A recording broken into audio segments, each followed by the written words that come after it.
dos livros negros. Jung passou por um processo de psicanálise, ele fez 4 anos de psicanálise, e ele percebe que em determinado momento ele já tem sucesso financeiro, ele já tem sucesso profissional, ele tem reconhecimento, tem clientes, tem pacientes, tem pessoas interessadas em aprender com ele, família, filhos, e ele também percebe que mesmo tendo tudo isso, mesmo já tendo sido psicanalizado, falta alguma coisa. Ele sente uma angústia e um medo do que vai acontecer no futuro. É nesse momento que ele acaba lançando, né, o seu livro, Símbolos da Transformação, que marca o rompimento com a psicanálise.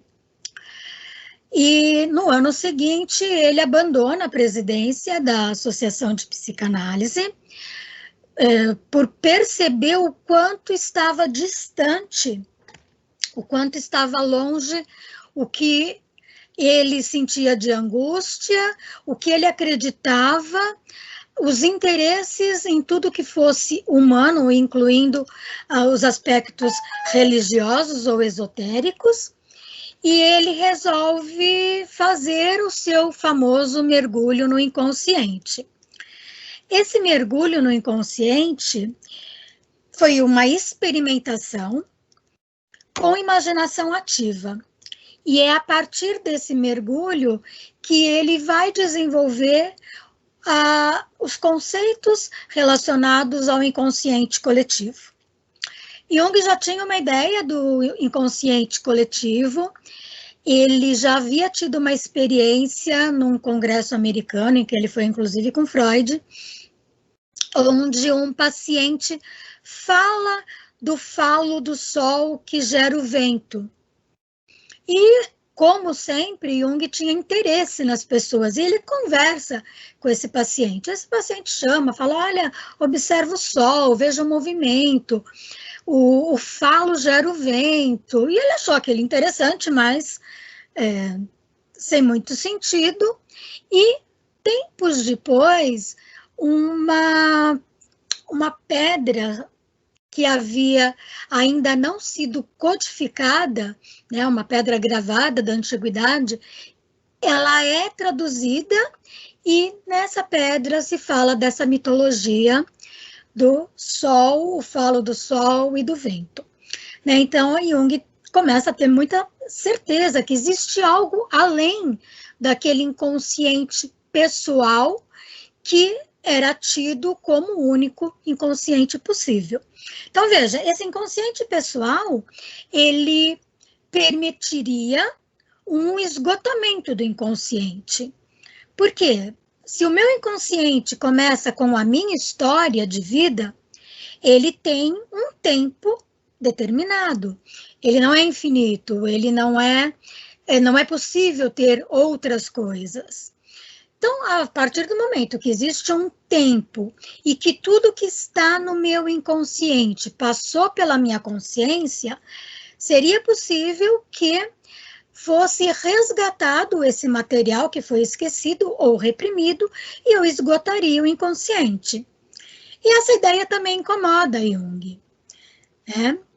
Quando ele começa no seu mergulho no inconsciente, ele percebe que muitas das imagens que vão aparecendo, que vão surgindo, não passaram por sua consciência.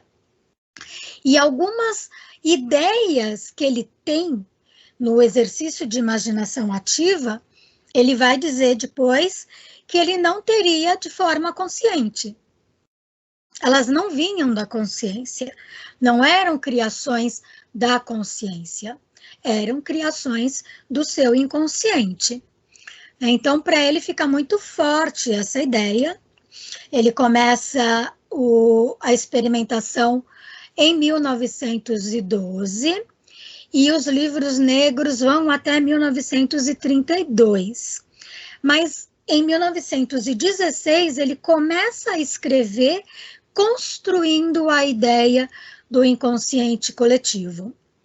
O primeiro texto, de 1916, é a Função Transcendente, que ele escreve e esquece no seu consultório.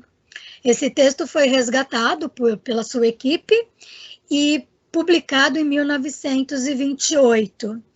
E foi compilado, né, no livro das obras completas, que se chama Natureza da Psique.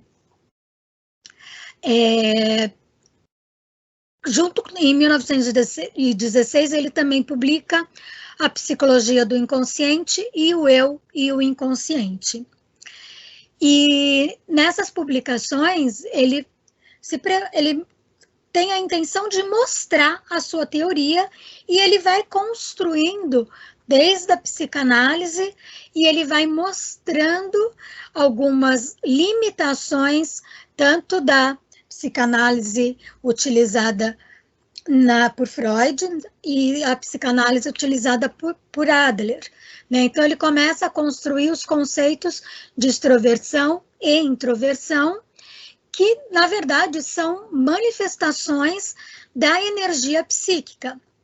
O conceito de energia psíquica é um conceito que Jung constrói com base na física, né, na natureza. Jung queria que a psicologia não fosse um saber filosófico, mas uma ciência natural, porque ele utiliza para construir o conceito de energia psíquica os conceitos da física vigentes até então.